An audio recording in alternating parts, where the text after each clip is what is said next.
ಶ್ರೀ ಗುರುಭ್ಯೋ ನಮಃ. ನಮೋ ರಾತಪತೆಯೇ ನಮೋ ಗಣಪತಯೇ ನಮಃ ಪ್ರಮತಪತೆಯೇ ನಮಸ್ತೆಸ್ತು ಲಂಬೋದರ ಏಕದಂತಾಯ ವಿಘ್ನವಿನಾಶಿನೇ ಶಿವಸುತಾಯ ಶ್ರೀ ವರದಮೂರ್ತಯೇ ನಮೋ ನಮಃ. ಎಲ್ಲರಿಗೂ ಯುಗಾದಿ ಹಬ್ಬದ ಹಾರ್ದಿಕ ಶುಭಾಶಯಗಳು.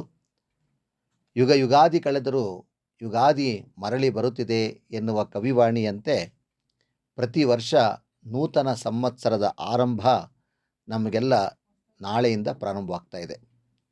19/3/2026 ಈ ದಿನ ಶ್ರೀ ಪರಾಭವನಾಮ ಸಂವತ್ಸರ ಪ್ರಾರಂಭವಾಗ್ತಾ ಇದೆ.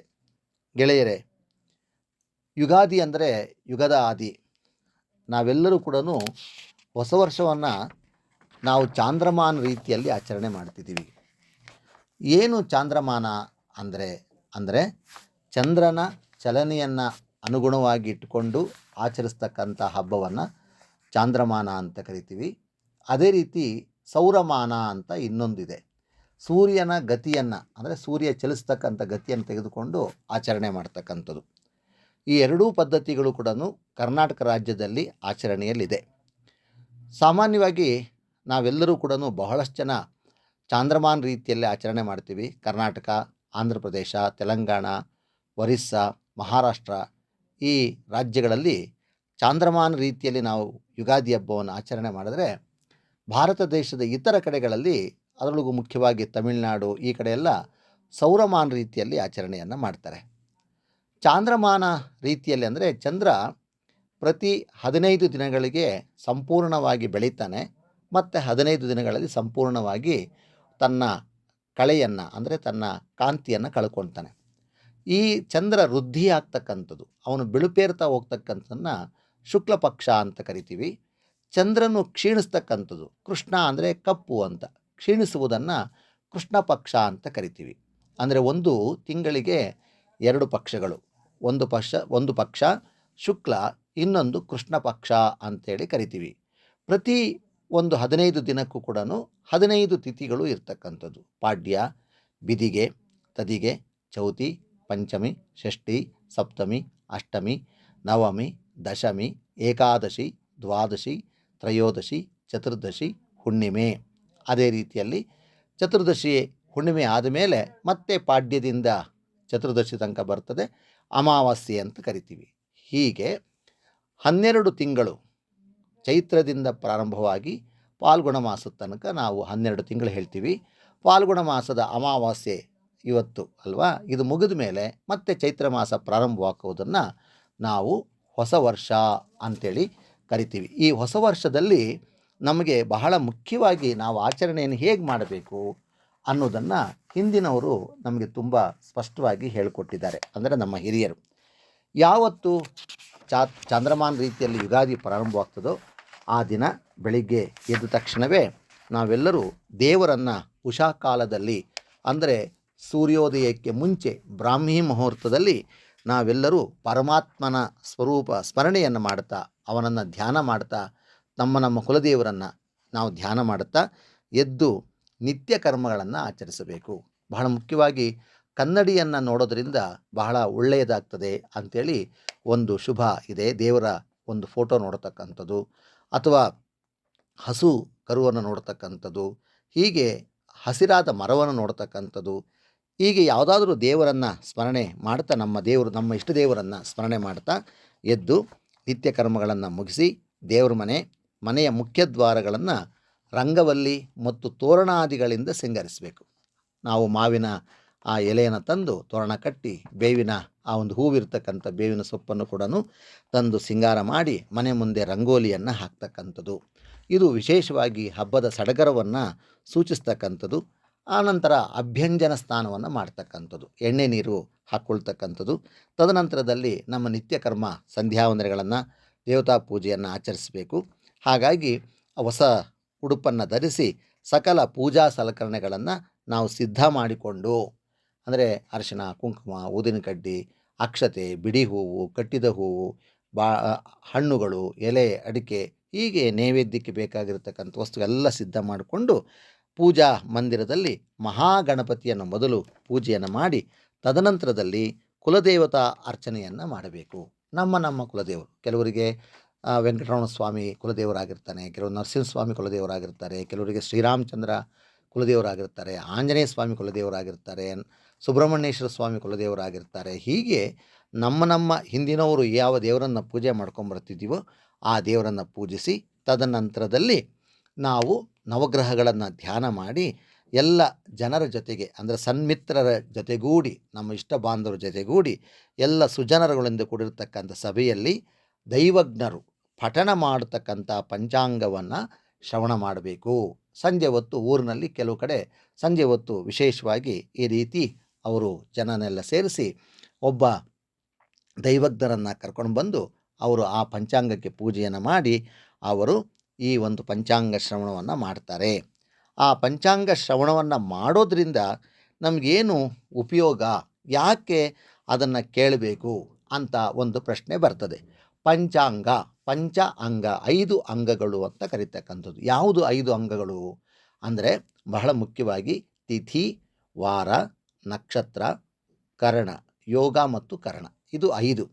ತಿಥಿ ಅಂದರೆ 15 ದಿನ ನಾನು ಹೇಳಿದ್ನಲ್ಲ, ಪಾಡ್ಯ ಬಿದಿಗೆ ಅಂತೇಳಿ ಅದು. ಮತ್ತು ವಾರ ಭಾನುವಾರದಿಂದ ಮತ್ತು ಶನಿವಾರ ತನಕ 7 ವಾರಗಳು. ಮತ್ತು ನಕ್ಷತ್ರಗಳು 27 ನಕ್ಷತ್ರಗಳು, 27 ಕರ್ಣಗಳು, 27 ಯೋಗಗಳು ಮತ್ತು 9 ಕರ್ಣ. ಇವಿಷ್ಟನ್ನು ಸೇರಿಸಿದ್ರೆ ಪಂಚಾಂಗ ಅಂತ ಕರೀತಾರೆ. ಈ ಪಂಚಾಂಗ 5 ಶುದ್ಧವಾಗಿರ್ತಕ್ಕಂಥದ್ದು ಇದ್ದಾಗ ಅದನ್ನು ಪಂಚಾಂಗ ಶುದ್ಧಿ ಅಂದರೆ ಶುಭ ಕಾರ್ಯಗಳನ್ನು ಮಾಡಬೇಕಾದ್ರೆ ಈ ರೀತಿಯ ಕೆಲವು ನಕ್ಷತ್ರಗಳಲ್ಲೇ ಮಾಡಬೇಕು, ಕೆಲವು ತಿಥಿಗಳಲ್ಲೇ ಮಾಡಬೇಕು ಅಂತ ನಿಯಮವನ್ನು ತಿಳಿಸಿಕೊಡ್ತಕ್ಕಂಥದ್ದು ಪಂಚಾಂಗದ ವಿಶೇಷವಾಗಿರ್ತಕ್ಕಂತಹ ಗುಣ. ಇದು ಈ ಒಂದು ಯಾವುದೇ ಒಂದು ಗಣಿತಕ್ಕೆ ಸಂಬಂಧಪಟ್ಟಿರ್ತಕ್ಕಂಥ ವಿಚಾರ ಇದಾಗಿರ್ತದೆ. ಏಕೆಂದರೆ ಪ್ರತಿನಿತ್ಯ ನಾವು ಸೂರ್ಯದ ಉದಯದಿಂದ ಸೂರ್ಯಾಸ್ತಮ ತನಕ ಮತ್ತು ಆ ಸೂರ್ಯಾಸ್ತದಿಂದ ಸೂರ್ಯೋದಯ ತನಕ ಒಟ್ಟು 24 ಗಂಟೆಗಳನ್ನು 60 ಗಳಿಗೆಗಳನ್ನು ಮಾಡಿಕೊಂಡು ಆ 60 ಗಳಿಗೆಗಳಿಗೆ ಸಂಬಂಧಪಟ್ಟಂತೆ ಎಷ್ಟು ಗಳಿಗೆ ನಕ್ಷತ್ರ ಇರ್ತದೆ, ಪ್ರತಿ ನಕ್ಷತ್ರ ಅಶ್ವಿನಿ ಎಷ್ಟು ದಿನ ಎಷ್ಟು ಗಳಿಗೆ ಇರ್ತದೆ, ಭರಣಿ, ಕೃತಿಕ, ರೋಹಿಣಿ, ಮೃಗಶಿರ, ಆರಿದ್ರ, ಪುನರ್ವಸು, ಪುಷ್ಯ, ಆಶ್ಲೇಷ, ಮಖ, ಪುಬ್ಬ, ಉತ್ತರ, ಹಸ್ತ, ಚಿತ್ತ, ಸ್ವಾತಿ, ವಿಶಾಖ, ಅನುರಾಧ, ಜ್ಯೇಷ್ಠ, ಮೂಲ, ಪೂರ್ವಾಷಾಢ, ಉತ್ತರಾಷಾಢ, ಶ್ರವಣ, ಧನಿಷ್ಠ, ಶತಭಿಷ, ಪೂರ್ವಭಾದ್ರ, ಉತ್ತರಭಾದ್ರ, ರೇವತಿ, ಈ 27 ನಕ್ಷತ್ರಗಳು ಒಂದು ದಿನದಲ್ಲಿ ಎಷ್ಟು ಕಾಲ ಇರ್ತದೆ ಅನ್ನೋದನ್ನು ತಿಳಿಸ್ಕೊಡ್ತದೆ. ಯೋಗಗಳು ಎಷ್ಟು ಕಾಲ ಇರ್ತದೆ ಅಂತ ತಿಳಿಸ್ಕೊಡ್ತದೆ. ಮತ್ತು ಕರ್ಣ ಎಷ್ಟು ಕಾಲ ಇರ್ತದೆ ಅಂತ ತಿಳಿಸ್ಕೊಡ್ತದೆ. ಹೀಗೆ ಒಂದು ಪಂಚಾಂಗವನ್ನು ನಾವು ಅಧ್ಯಯನ ಮಾಡೋದ್ರಿಂದ, ಅದನ್ನು ಪ್ರತಿನಿತ್ಯ ನೋಡುವುದರಿಂದ ನಮಗೆ ಅನೇಕ ರೀತಿಯ ಉಪಯೋಗಗಳು ಆಗ್ತಕ್ಕಂಥದ್ದು. ಇದೊಂದು ರೀತಿಯಲ್ಲಿ ನಮ್ಮ ಮುಂದಿನ ಬದುಕಿನ ರೀತಿಗೆ ನಮಗೆ ದಾರಿ ಮಾಡಿಕೊಡ್ತಕ್ಕಂಥದ್ದು ಆಗಿರ್ತದೆ. ಏಕೆಂದರೆ ಪಂಚಾಂಗದಲ್ಲಿ ಎಲ್ಲ ವಿಚಾರಗಳು ಕೊಟ್ಟಿರ್ತಾರೆ. ಅದು ಮಳೆಗೆ ಸಂಬಂಧಪಟ್ಟಿರ್ತಕ್ಕಂಥ ವಿಚಾರ ಇರ್ತದೆ, ಬೆಳೆಗೆ ಸಂಬಂಧಪಟ್ಟಿರ್ತಕ್ಕಂಥ ವಿಚಾರ ಇರ್ತದೆ, ವ್ಯಾಪಾರಕ್ಕೆ ಸಂಬಂಧಪಟ್ಟಿರ್ತಕ್ಕಂಥ ವಿಚಾರ ಇರ್ತದೆ. ಒಬ್ಬ ಮನುಷ್ಯನ ನಿತ್ಯ ಜೀವನಕ್ಕೆ ಏನೇನು ಬೇಕಾಗ್ತದೋ ಅವೆಲ್ಲವನ್ನೂ ಕೊಡ್ತಕ್ಕಂತಹ ಒಂದು ಮಾರ್ಗದರ್ಶಿಯಾಗಿರೋದೇ ಪಂಚಾಂಗ ಆಗಿರ್ತಕ್ಕಂಥದ್ದು. ಹಾಗಾಗಿ ಬಹಳ ವರ್ಷ ಕಾಲಗಳಿಂದಲೂ ಕೂಡ ಪಂಚಾಂಗಕ್ಕೆ ಬಹಳ ವಿಶೇಷವಾಗಿರ್ತಕ್ಕಂಥ ಸ್ಥಾನಮಾನಗಳನ್ನು ನಾವು ಕೊಟ್ಟಿರ್ತಕ್ಕಂಥದ್ದು. ಹಾಗಾಗಿ ಇದನ್ನು ನಾವು ಭಾಳ ನೋಡೋದಾದರೆ ಈಗ ಕಲಿಯುಗ ಪ್ರಾರಂಭವಾಗಿ ಎಷ್ಟು ವರ್ಷ ಆಯಿತು ಅಂಥೇಳಿ ಅದಕ್ಕೂ ಕೂಡ ಒಂದು ವಿಶೇಷವಾಗಿರ್ತಕ್ಕಂಥ ವಿಚಾರವನ್ನು ಇಲ್ಲಿ ಕೊಟ್ಟಿದ್ದಾರೆ. ಏಕೆಂದರೆ ಬೇರೆ ಬೇರೆ ಥರದ ಬ್ರಹ್ಮಣ ಕಲ್ಪಾದಿ ಗತಾಬ್ದವನ್ನು ಕೊಟ್ಟಿದ್ದಾರೆ. ಮತ್ತು ಸ್ವಯಂಭೂ ಇರ್ತಕ್ಕಂಥದ್ದು, ಜಗತ್ತು ಸೃಷ್ಟಿಯಾಗಿ ಆ ಸೌರಾಬ್ಧ ವರ್ಷಗಳಲ್ಲಿ ಅಂದರೆ ಸೂರ್ಯನಿಂದ ಲೆಕ್ಕಾಚಾರ ಹಾಕೊಂಡು ಬಂದಿರತಕ್ಕಂಥದ್ದು, ವೈವಸ್ವತ ಮನುವಿನಿಂದ ಎಷ್ಟು ವರ್ಷಗಳಾಗಿದೆ ಅಂಥೇಳಿ ಬರ್ತಕ್ಕಂಥದ್ದು. ಹಾಗೆ ಈ ಕಲಿಯುಗ ಪ್ರಾರಂಭವಾಗಿ ಎಷ್ಟಾಗಿದೆಯಪ್ಪ ಅಂದರೆ 5127 ವರ್ಷಗಳಾಗಿದೆ ಅಂತ ಹೇಳ್ತಾರೆ. ಶಾಲಿವಾಂಶಕ ಗತಾಬ್ದ ಅಂದರೆ 1948 ಆಗಿದೆ. ವಿಕ್ರಮಶಕ ಅಂತಕ್ಕಂಥದ್ದು 2082 ಆಗಿದೆ, 83 ಆಗಿದೆ. ಈಗ 82, 83 ಅಂದರೆ ಅದು ಶೈಕ್ಷಣಿಕ ವರ್ಷ ಹೇಗೆ ಬರ್ತದೋ ಆ ರೀತಿ ಲೆಕ್ಕ ಹಾಕ್ತಾರೆ. ಹೀಗೆ ವರ್ತಮಾನ ಗಾಂಧಿ ಶಕ 77 ವರ್ಷಗಳಾಗಿರ್ತಕ್ಕಂಥದ್ದು. ಈ ರೀತಿಯಲ್ಲಿ ಭಾರತದ ರಾಷ್ಟ್ರೀಯ ಪಂಚಾಂಗ ರೀತಿಯವೂ ಕೂಡ ಇದನ್ನು ನಾವು ಲೆಕ್ಕಾಚಾರ ಹಾಕ್ಕೊಂಡು ಬರ್ತೀವಿ. ಹೀಗೆ ಪಂಚಾಂಗವನ್ನು ಓದೋದ್ರಿಂದ, ಅದನ್ನು ಅಧ್ಯಯನ ಮಾಡೋದ್ರಿಂದ ನಮ್ಮ ಗತ ಬದುಕಿನ ರೀತಿ ನೀತಿಗಳನ್ನು ತೋರಿಸುವುದರ ಜೊತೆಗೆ ಭವಿಷ್ಯದ ಬಗ್ಗೆ ನಮಗೆ ಮಾಹಿತಿಯನ್ನು ಒದಗಿಸ್ಕೊಡ್ತಕ್ಕಂಥ ಅಪಾರವಾಗಿರ್ತಕ್ಕಂಥ ಜ್ಞಾನದ ನಿಧಿ ಯಾವುದು ಅಂದರೆ ಅದು ಪಂಚಾಂಗ. ಹಾಗಾಗಿ ಪಂಚಾಂಗವನ್ನು ನಾವು ಧಾರ್ಮಿಕ ರೀತಿಯಲ್ಲೂ ನೋಡ್ಬೋದು, ಮತ್ತು ವ್ಯಾವಹಾರಿಕ ರೀತಿಯಲ್ಲೂ ನೋಡ್ಬೋದು, ವೈಜ್ಞಾನಿಕ ರೀತಿಯಲ್ಲೂ ಕೂಡ ನೋಡ್ಬೋದು. ಈ ಪಂಚಾಂಗ ನೋಡೋದರಿಂದ, ಅಧ್ಯಯನ ಮಾಡೋದ್ರಿಂದ ನಮ್ಮ ನಿತ್ಯ ಆಚರಣೆಗಳು, ಸಭೆ ಸಮಾರಂಭಗಳು, ಮದುವೆ ಮುಂಜಿ, ಗೃಹ ಪ್ರವೇಶ ಆದಿ ಸಕಲ ಶುಭ ಕಾರ್ಯಗಳು ಪ್ರತಿಯೊಂದಕ್ಕೂ ಕೂಡ ಇದು ಬಹಳ ವಿಶೇಷವಾಗಿ ನಮಗೆ ಬೇಕೇ ಬೇಕಾಗಿರ್ತದೆ. ಹಾಗಾಗಿ ಅನೇಕ ಕನ್ನಡ ನಾಡಿನಲ್ಲಿ ಅನೇಕ ಜನರು ಈ ಪಂಚಾಂಗವನ್ನು ಅವರು ಬರೀತಕ್ಕಂತಹ ಶಕ್ತಿ ಉಳ್ಳವರಾಗಿದ್ದಾರೆ, ಅದನ್ನು ಲೆಕ್ಕಾಚಾರ ಆಗ್ತಕ್ಕಂಥವರಿದ್ದಾರೆ. ಹೀಗಾಗಿ ವಿಶೇಷವಾಗಿರ್ತಕ್ಕಂಥ ಒಂದು ಜ್ಞಾನ ಸಂಪತ್ತು ಇದಾಗಿದೆ. ಹಾಗಾಗಿ ಒಂದು ವಿಚಾರ ಇಲ್ಲಿ ಹೇಳ್ತಾರೆ, ಶ್ರೀ ಕಲ್ಯಾಣ ಗುಣಾವಹಂ ರಿಪುಹರಂ ದುಸ್ವಪ್ನ ದೋಷಾಪಹಂ ಗಂಗಾ ಸ್ನಾನ ವಿಶೇಷ ಪುಣ್ಯಫಲದಂ ಗೋದಾನ ತುಲ್ಯಂ ನೃಣಾಂ ಆಯುರ್ವೃದ್ಧಿ ಉತ್ತಮಂ ಶುಭಕರಂ ಸಂತಾನ ಸಂಪತ್ಪ್ರದಂ ನಾನಾ ಕರ್ಮಸು ಸಾಧನಂ ಸಮುಚಿತಂ ಪಂಚಾಂಗಮಾಕರ್ಣ್ಯತಾಂ. ಅದು ವಿಷಯ ಏನು ಹೇಳುತ್ತೆ ಅಂದರೆ, ಸಕಲ ಸಂಪದ್ಯುಕ್ತವಾಗಿರ್ತಕ್ಕಂತಹ, ಸಕಲ ಗುಣಗಳನ್ನು ಹೊಂದಿರತಕ್ಕಂಥ, ಸಂಪತ್ತನ್ನು ಸೇರಿರುವುದು, ಸಕಲ ಒಳ್ಳೆಯ ಗುಣಗಳನ್ನು ಹೊಂದಿರತಕ್ಕಂಥದ್ದು, ಮತ್ತು ಶತ್ರುನಾಶಕವು. ನೋಡಿ, ಇವತ್ತು ಪ್ರಪಂಚ ಎಲ್ಲವೂ ಕೂಡ ಒಬ್ಬರನ್ನ ಕಂಡ್ರೆ ಒಬ್ರಿಗೆ ಆಗದೇ ಇರತಕ್ಕಂಥ ಈ ಶತ್ರುಗಳಿಂದ ಕೂಡಿರುವ ನಾವು ಭಯಂಕರವಾದ ಒಂದು ಕಾಲದಲ್ಲಿ ಬದುಕ್ತಾ ಇದ್ದೀವಿ. ಯಾವ ಸಮಯದಲ್ಲಿ ಯಾರಿಗೇನಾಗುತ್ತೆ ಅನ್ನೋದೇ ಗೊತ್ತಾಗದೇ ಇರತಕ್ಕಂಥ ಇಡೀ ಪ್ರಪಂಚವೇ ಭಯಭೀತವಾಗಿದೆ. ಇದು ಈ ಭಯಭೀತಿಯನ್ನು ಹೋಗಲಾಡಿಸ್ತಕ್ಕಂಥದ್ದು. ದುಸ್ವಪ್ನ ಅಂದರೆ ಕೆಟ್ಟ ಕನಸುಗಳನ್ನು ನಾಶ ಮಾಡ್ತಕ್ಕಂಥದ್ದು. ಗಂಗಾ ಸ್ನಾನದಿಂದ ಏನು ಪುಣ್ಯಫಲ ಬರ್ತದೋ ಆ ಪುಣ್ಯಫಲ ಪಂಚಾಂಗವನ್ನು ಕೇಳೋದ್ರಿಂದ ಬರ್ತದೆ ಅಂಥೇಳಿ ಶಾಸ್ತ್ರ ಹೇಳ್ತದೆ. ಗೋದಾನಕ್ಕೆ ಸಮಾನವಾಗಿರ್ತಕ್ಕಂಥದ್ದು, ಮತ್ತು ಜನರಿಗೆ ಆಯಸ್ಸನ್ನು ವೃದ್ಧಿ ಮಾಡಿ ಶುಭವನ್ನು ಕೊಡ್ತಕ್ಕಂಥದ್ದು. ಸುಸಂತಾನ, ಬರೀ ಸಂತಾನ ಆದರೆ ಪ್ರಯೋಜನ ಇಲ್ಲ, ಒಳ್ಳೆ ಸಂತಾನವಾಗಬೇಕು, ಒಳ್ಳೆ ಮಕ್ಕಳಿಗೆ ನಾವು ಜನ್ಮ ಕೊಡಬೇಕು. ಎಷ್ಟೋ ಜನ ತಂದೆ ತಾಯಿಗಳು ಮಕ್ಕಳು ತುಂಬ ಅವರು ಕೆಟ್ಟು ಹೋದರೆ, ಮಕ್ಕಳು ರೋಗಗ್ರಸ್ತರಾದರೆ, ಮಕ್ಕಳು ಪೀಡಕರಾದರೆ ಅವರಿಗಿಂದ ಸುಖ ಸಿಗೋದಿಲ್ಲ. ಹಾಗಾಗಿ ನಾವು ದೇವರನ್ನು ಕೇಳ್ಕೋಬೇಕಾದ್ರೆ ಸುಸಂತಾನ, ಒಳ್ಳೆಯ ರೀತಿ ಸಂತಾನ ಬೇಕು ಅಂತ. ಅಂದರೆ ಮಕ್ಕಳನ್ನು ಪಡೆಯೋದೇ ಮುಖ್ಯ ಅಲ್ಲ, ಅದು ಉತ್ತಮರಾಗಿರಬೇಕು, ಆಯುಸ್ಸು ಚೆನ್ನಾಗಿರಬೇಕು, ಮತ್ತು ಅವರು ಆರೋಗ್ಯವಾಗಿರಬೇಕು, ಮತ್ತು ಬೌದ್ಧಿಕವಾಗಿ ಮತ್ತು ಶಾರೀರಿಕವಾಗಿ ಅವರು ಸದೃಢರಾಗಿದ್ದಾಗ ಮಾತ್ರ ಅಂಥವರಿಂದ ಸಮಾಜಕ್ಕೆ ಒಳ್ಳೆಯದಾಗುತ್ತೆ. ಅಂತಹ ಸುಕರ್ಮವನ್ನು ಉಂಟು ಮಾಡ್ತಕ್ಕಂಥ ಮಕ್ಕಳನ್ನು ಪಡ್ಕೊಳ್ಳೋದಕ್ಕೂ ಕೂಡ ಈ ಪಂಚಾಂಗ ಶ್ರವಣವನ್ನು ಕೇಳಬೇಕು ಅಂಥೇಳಿ ಒಂದು ನಿಯಮ ಇರ್ತಕ್ಕಂಥದ್ದು. ಈ ಹೊಸ ಪಂಚಾಂಗದಲ್ಲಿ ಬಹಳ ಮುಖ್ಯವಾಗಿ ಗಮನಿಸಬೇಕಾಗಿರ್ತಕ್ಕಂಥದ್ದು ಏನು ಅಂದರೆ, ಒಂದು ರಾಜಾದಾಯ ಅಂದರೆ ನವನಾಯಕರು, 9 ಜನ ನಾಯಕರು ಮತ್ತು ಅವರ ಫಲ ಏನು ಅನ್ನೋದು, ಉಪನಾಯಕರು ಮತ್ತು ಕಂದಾಯ ಫಲ, ಕಂದಾಯ, ಆದಾಯ ವ್ಯಯ, ಮೇಘ ವಿಚಾರ, ಮಳೆಯ ಯೋಗ, ಸಂಕ್ರಾಂತಿ ಫಲ, ಚೈತ್ರ ಶುಕ್ಲ ಪ್ರಥಮ ಮತ್ತು ದ್ವಿತೀಯ ದಿನ ಶುದ್ಧಿ ಇತ್ಯಾದಿಗಳ ಒಂದು ಕೇಳುವುದರಿಂದ ನಮಗೆ ನಾನಾ ರೀತಿಯಲ್ಲಿ ಅನುಕೂಲ ಆಗುತ್ತೆ ಅನ್ನೋದನ್ನು ಈ ಮೊದಲೇ ಹೇಳಿದಂತೆ ಅವೆಲ್ಲವೂ ಕೂಡ ನಮಗೆ ಉತ್ತಮವಾಗಿರ್ತಕ್ಕಂತಹ ಒಂದು ಮಾರ್ಗದರ್ಶಕವಾಗಿ ಇರ್ತದೆ. ಈಗ ನವನಾಯಕರು ಮತ್ತು ಅದರ ಫಲವನ್ನು ನೋಡ್ತಾ ಹೋಗೋಣ. ನಾವು ಈ ಸಾರಿ ಆಚರಣೆ ಮಾಡ್ತಿರ್ತಕ್ಕಂತಹ ಸಂವತ್ಸರದ ಹೆಸರು ಏನಪ್ಪ ಅಂದರೆ ಪರಾಭವ ಸಂವತ್ಸರ.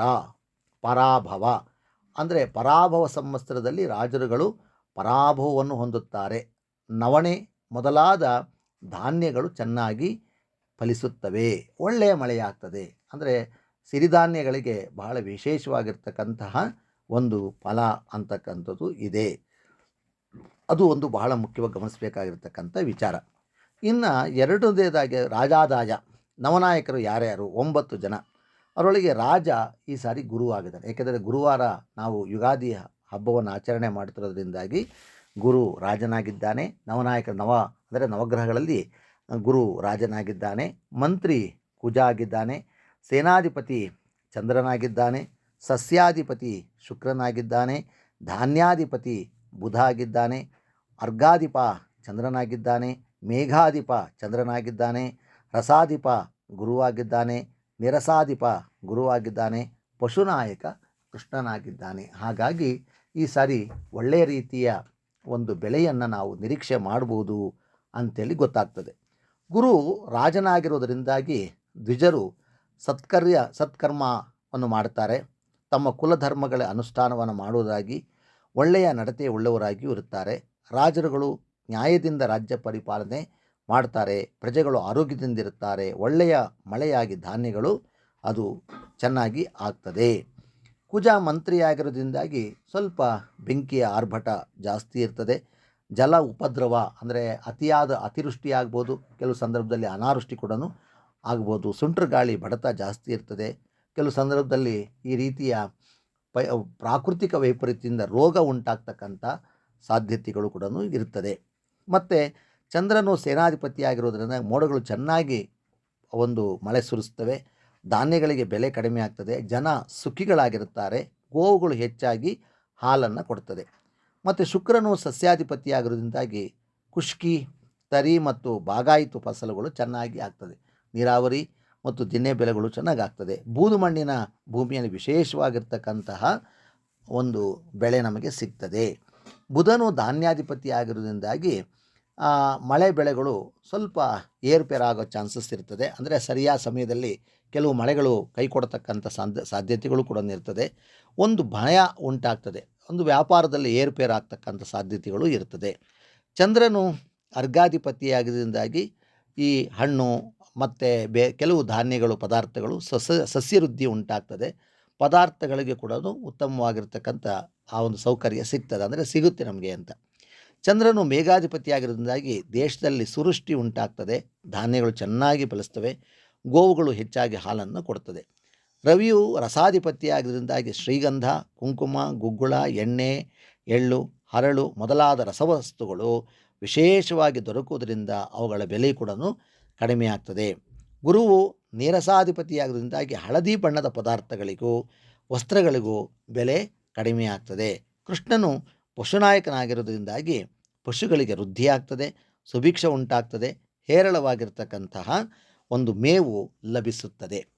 ಮತ್ತು ಉಪನಾಯಕರು ಯಾರು ಅಂದರೆ ರವಿ ಮಹಿಷಾಧಿಪತಿ, ಮಾಂಗಲ್ಯಾಧಿಪತಿಯಾಗಿದ್ದಾನೆ. ಚಂದ್ರ ಯುದ್ಧಾಧಿಪ, ವ್ಯಾಪಾರಾಧಿಪ, ಧನಾಧಿಪ, ರತ್ನಾಧಿಪ, ತೃಣಾಧಿಪ, ಛಾಗಾಧಿಪ ಆಗಿ ಚಂದ್ರ ಬಂದಿದ್ದಾನೆ. ಕುಜನು ಅಪರ ಸಸ್ಯಾಧಿಪ, ಆಜ್ಞಾಧಿಪ, ಸರ್ಪಾಧಿಪ, ಸ್ತ್ರೀಮಣಾಧಿಪ, ಗಜಾಧಿಪನಾಗಿ ಅವನು ಕಾಣಿಸ್ಕೊಂಡಿದ್ದಾನೆ. ಮತ್ತು ಬುಧನು ಪಶ್ಚದ್ಧಾನ್ಯಾಧಿಪ, ಮೃಗಾಧಿಪ, ವೃಷಭಾಧಿಪ, ಗವಾಧಿಪನಾಗಿದ್ದಾನೆ. ಗುರುವು ಛಾತ್ರಾಧಿಪ, ನರಾಧಿಪ, ಅಶ್ವಾಧಿಪ, ಖರಾಧಿಪನಾಗಿದ್ದಾನೆ. ಶುಕ್ರನು ಪೂರ್ವ ಸಸ್ಯಾಧಿಪ, ಅಗ್ರಧಾನ್ಯಾಧಿಪ, ಕೋಶಾಧಿಪ, ಉಷ್ಟ್ರಾಧಿಪ ಮತ್ತು ಶನಿ ವ್ಯವಹಾರಾಧಿಪ, ವಸ್ತ್ರಾಧಿಪತನಾಗಿದ್ದಾನೆ. ಅಂದರೆ ನಾವಿಲ್ಲಿ ಗಮನಿಸಬೇಕಾಗಿರ್ತಕ್ಕಂಥದ್ದು ಏನಪ್ಪ ಅಂದರೆ ನವನಾಯಕರಲ್ಲಿ ಇಲ್ಲಿ ಶನಿ ಮಹಾರಾಯನಿಗೆ ಯಾವುದೇ ಅವನ ಇಲ್ಲಿ ಸಿಕ್ಕಿಲ್ಲ. ಆದರೆ ಉಪನಾಯಕರಲ್ಲಿ ಅವನು ವ್ಯವಹಾರಾಧಿಪತನಾಗಿ ವಸ್ತ್ರಾಧಿಪತನಾಗಿ ಇದ್ದಾನೆ. ಇನ್ನು 27 ನಕ್ಷತ್ರಗಳು ಕೂಡ ಕಂದಾಯವನ್ನು ಹೇಳಿದ್ದಾರೆ. ಅದರಲ್ಲಿ ಮೊದಲನೇ ಕಂದಾಯ ಅಂತಕ್ಕಂಥದ್ದು ಚೈತ್ರ ಮಾಸದಿಂದ, ಅದು ಚೈತ್ರ, ವೈಶಾಖ, ಜ್ಯೇಷ್ಠ, ಆಷಾಢ ತನಕ ಇರ್ತದೆ. ಮತ್ತು ಎರಡನೇ ಕಂದಾಯ ಶ್ರಾವಣ, ಭಾದ್ರಪದ, ಆಶ್ವೀಜ, ಕಾರ್ತಿಕ ತನಕ ಇರ್ತದೆ. ಮೂರನೇ ಕಂದಾಯ ಅಂತಕ್ಕಂಥದ್ದು ಮಾರ್ಗಶಿರ, ಪುಷ್ಯ, ಮಾಘ, ಫಾಲ್ಗುಣ, ಹೀಗೆ 4 ತಿಂಗಳು ಈ ಒಂದು ನಕ್ಷತ್ರಗಳಿಗೆ ಆ ಏನು ಕಂದಾಯವನ್ನು ಹೇಳಿರ್ತಕ್ಕಂಥದ್ದು. ಇದು ಕೆಲವು ಜಾಸ್ತಿ ಇರ್ತದೆ, ಕೆಲವರು ಕಡಿಮೆ ಇರ್ತದೆ. ಅಂದರೆ ಯಾರಿಗೆ ಒಂದೇ ಸಮನಾಗಿರ್ತದೋ ಅದು ಒಂದೇ ರೀತಿಯಲ್ಲಿ ಜೀವನ ನಡೀತದೆ ಅನ್ನೋದನ್ನು ಹೇಳ್ತಕ್ಕಂಥದ್ದು. ಇನ್ನು ಮೇಘ ವಿಚಾರ ಅಂದರೆ ಮಳೆ ವಿಚಾರಕ್ಕೆ ಸಂಬಂಧಪಟ್ಟಂತೆ ನೋಡಿದಾಗ ಇಲ್ಲಿ ಈ ವರ್ಷ ದ್ರೋಣ ಅಂತಕ್ಕಂಥ ನಾಮದ ಮೇಘ, ಇದು ಪ್ರತಿ ವರ್ಷವೂ ಒಂದೊಂದು ಹೆಸರಿಂದ ಇದನ್ನು ಕರೀತಾರೆ. ಈಗ ನಾವು ಯಾವುದಾದ್ರೂ ಸಮುದ್ರದಲ್ಲಿ ಉಂಟಾಗ್ತಕ್ಕಂತಹ ಸೈಕ್ಲೋನಿಗೆ ಒಂದು ಹೆಸರಿಡ್ತಾರಲ್ಲ, ಅದೇ ರೀತಿಯಲ್ಲಿ ಈ ನಮ್ಮ ಹಿಂದೂ ಧರ್ಮದ ಪ್ರಕಾರ ಅದರೊಳಗೆ ಕೂಡ ಇಂತಿಂದ ಒಂದು ಹೆಸರನ್ನು ಇಟ್ಕೊಂಬರ್ತಾರೆ. ಪ್ರತಿ ವರ್ಷ ಬೇರೆ ಬೇರೆ ಹೆಸರಿರ್ತದೆ. ಈ ಸಾರಿ ದ್ರೋಣ ನಾಮಕ ಮೇಘವು ಮೇರುವಿಗೆ ಪೂರ್ವ ದಿಕ್ಕಿನಲ್ಲಿ ಹುಟ್ಟಿ ನಿರಂತರವಾಗಿರ್ತಕ್ಕಂಥ ಮಳೆಯನ್ನು ಸುರಿಸ್ತದೆ. ಮಳೆ 4 ಕೊಳಗ, ಗಾಳಿ 1 ಕೊಳಗ, ಅಂದರೆ ಮಳೆಯ ಪ್ರಮಾಣವೇ ಜಾಸ್ತಿ ಇದೆ.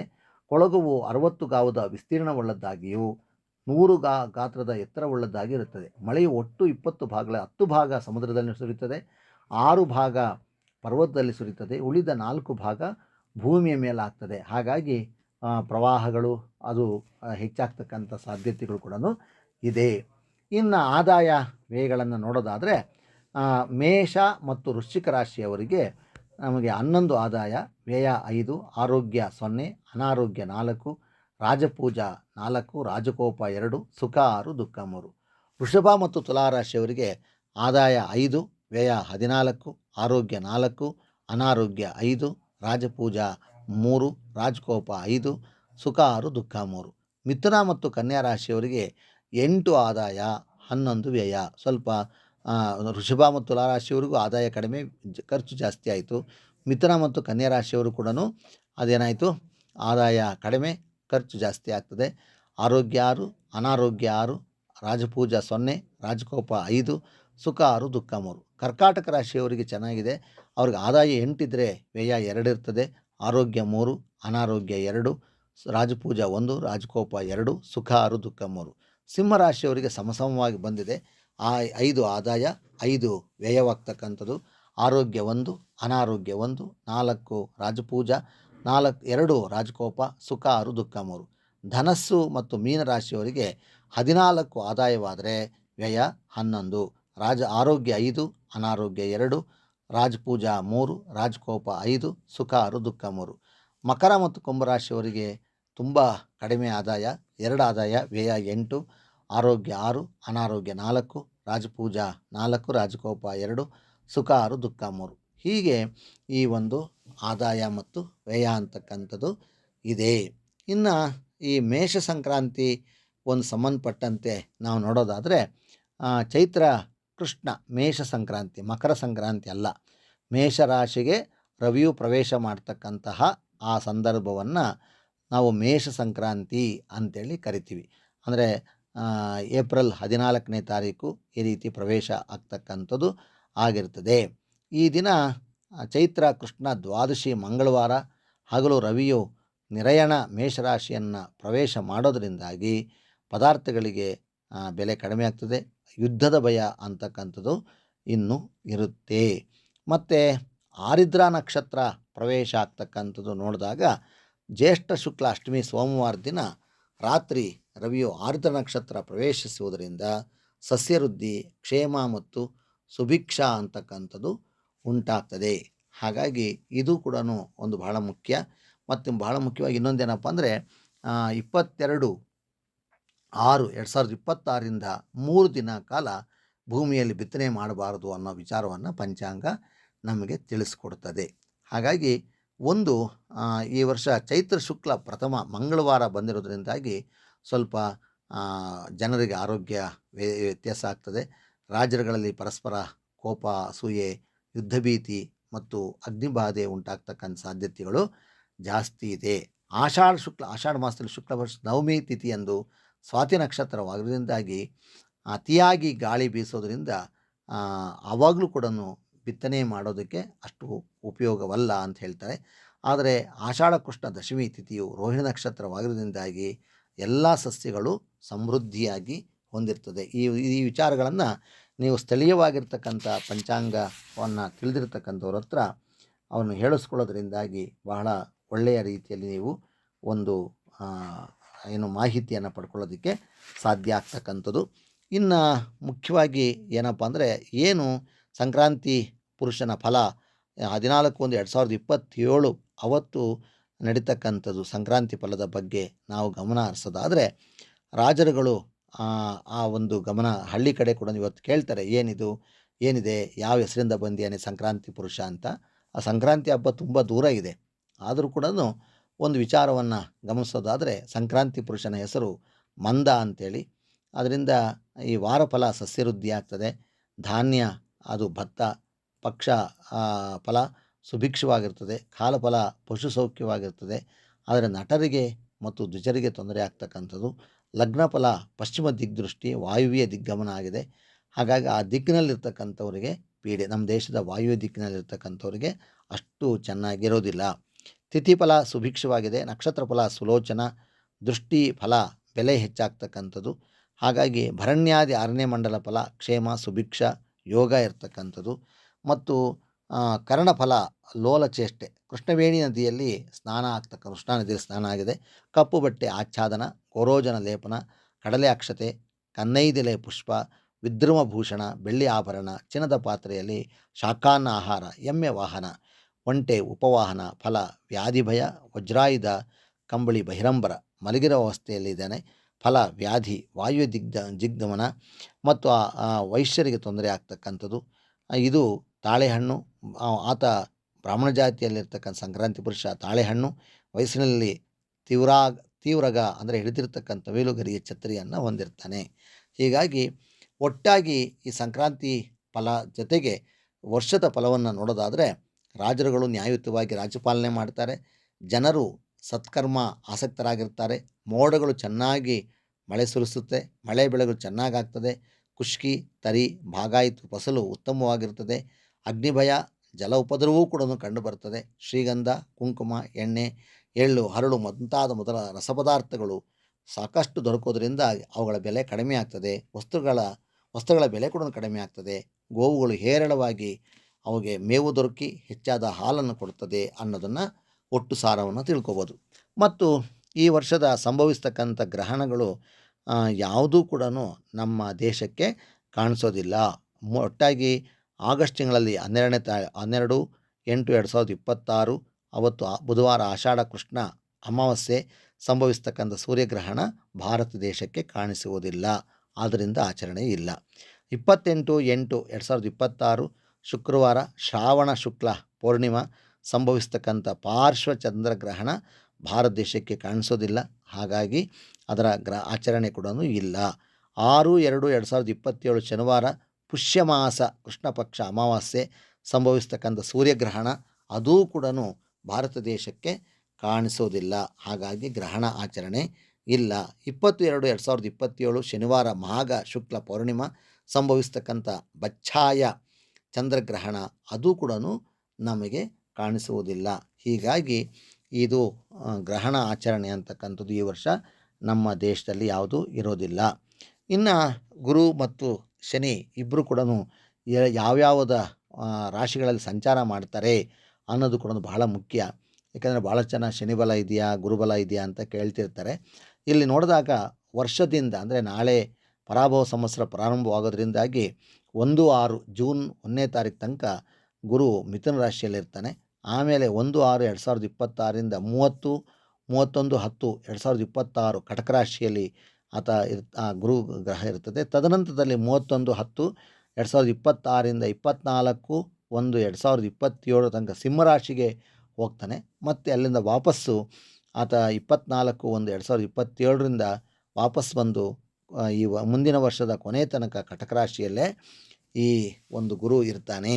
ಹಾಗಾಗಿ ಎಲ್ಲರಿಗೂ ಯಾರ್ಯಾರಿಗೆ ಮಿಥುನ ರಾಶಿ ಕಟಕ ರಾಶಿಯಲ್ಲಿ ಇರ್ತಕ್ಕಂಥವ್ರಿಗೆ ಇಂಥವ್ರಿಗೆ ನೀವು ನೋಡಿದಾಗ 2, 5, 7, 9ನೇ ಮನೆಯಲ್ಲಿ ಗುರು ಇದ್ದಾಗ ಅವರಿಗೆಲ್ಲ ಗುರುಬಲ ಇರ್ತದೆ ಅಂತ. ವರ್ಷದ ಕೊನೆ ತನಕನೂ ಶನಿ ಮಹಾರಾಯ ಮೀನರಾಶಿಯಲ್ಲೇ ಇರ್ತಾನೆ. ಜನ್ಮ ಶನಿಯಾಗಿರೋದ್ರಿಂದಾಗಿ ಆ ಒಂದು ದೇವತಾ ಪೂಜೆಯನ್ನು, ರಾಮನಾಮ ಜಪವನ್ನು, ಅಶ್ವತ್ಥ ವೃಕ್ಷವನ್ನು ಪ್ರದಕ್ಷಿಣೆ ಮಾಡೋದು ಭಾಳ ಶ್ರೇಯಸ್ಸು ಅನ್ನೋದನ್ನು ಗಮನಿಸಬೇಕಾಗ್ತದೆ. ಇನ್ನು ಉಳಿದಂತೆ ನಾನಾ ರೀತಿಯ ಆಚರಣೆಗಳು ಸಂಬಂಧಪಟ್ಟಂತೆ ಇದೆ, ಅದನ್ನು ಸ್ಥಳೀಯವಾಗಿ ಆಯಾಯ ಸಂದರ್ಭದಲ್ಲಿ ತಿಳ್ಕೊಂಡ್ರೆ ಸಾಕಾಗ್ತದೆ ಅಂತ ಹೇಳ್ತಾ ಎಲ್ಲರೂ ಅತ್ಯಂತ ಶ್ರದ್ಧೆಯಿಂದ ಈ ಪಂಚಾಂಗ ಶ್ರವಣವನ್ನು ನೀವೆಲ್ಲರೂ ಕೇಳಿದಿರ. ನಿಮ್ಮೆಲ್ಲರಿಗೂ ಕೂಡ ಆ ಪರಮಾತ್ಮ ದೈವ ಒಳ್ಳೆಯದನ್ನು ಮಾಡಲಿ ಅಂತೇಳಿ ನಾನು ಭಕ್ತಿಯಿಂದ ಪ್ರಾರ್ಥನೆ ಮಾಡ್ತೀನಿ. ಪ್ರತಿಯೊಬ್ಬರು ಕೂಡ ಯುಗಾದಿ ಹಬ್ಬದ ಹಾರ್ದಿಕ ಶುಭಾಶಯಗಳನ್ನು ಹೇಳ್ತಾ, ಹಿಂದಿನವರು ನಡೆಸ್ಕೊಂಡು ಬಂದಿರತಕ್ಕಂಥ ನಮ್ಮ ಏನು ಪರಂಪರೆ, ಆ ಒಂದು ಧರ್ಮದ ಆಚರಣೆಯನ್ನು ನಾವೆಲ್ಲರೂ ಅತ್ಯಂತ ಶ್ರದ್ಧೆ ಮತ್ತು ಭಕ್ತಿಯಿಂದ ಆಚರಣೆ ಮಾಡಿ ನಮ್ಮ ದೇಶ ಸಂಸ್ಕೃತಿ ಮತ್ತು ಆ ಒಂದು ಸುಕರ್ಮಗಳನ್ನು ಆಚರಣೆ ಮಾಡೋದ್ರ ಮುಖಾಂತರ ನಮ್ಮ ಬದುಕನ್ನು ಹಸನು ಮಾಡ್ಕೊಳ್ಳೋಣ ಅಂತ ಹೇಳ್ತಾ, ಪ್ರತಿಯೊಬ್ಬರು ಕೂಡ ಯುಗಾದಿ ಹಬ್ಬದ ಮತ್ತೊಮ್ಮೆ ಹಾರ್ದಿಕ ಶುಭಾಶಯಗಳನ್ನು ಅರ್ಪಣೆ ಮಾಡ್ತೀನಿ. ಮತ್ತೆ ಭೇಟಿಯಾಗೋಣ. ಎಲ್ಲರಿಗೂ ಪಾವಗಡ ರೇಣುಕಾ ಪ್ರಸಾದ್ ಮಾಡುವ ಅತ್ಯಂತ ಭಕ್ತಿಪೂರ್ವಕವಾಗಿರ್ತಕ್ಕಂಥ ವಂದನೆಗಳನ್ನು ಅರ್ಪಿಸ್ತಾ ಇದ್ದೀನಿ. ರೇಡಿಯೋ ಸಿದ್ಧಾರ್ಥ ನಿಮ್ಮೆಲ್ಲರಿಗೂ ಕೂಡ ನೂತನ ಸಂವತ್ಸರದಲ್ಲಿ ಹೊಸ ಕಾರ್ಯಕ್ರಮಗಳನ್ನು ನೀಡೋದ್ರ ಮುಖಾಂತರ ಅದು ಜನಪ್ರಿಯವಾಗಲಿ ಅಂತೇಳಿ ನಾನು ಆಶಿಸುತ್ತೇನೆ.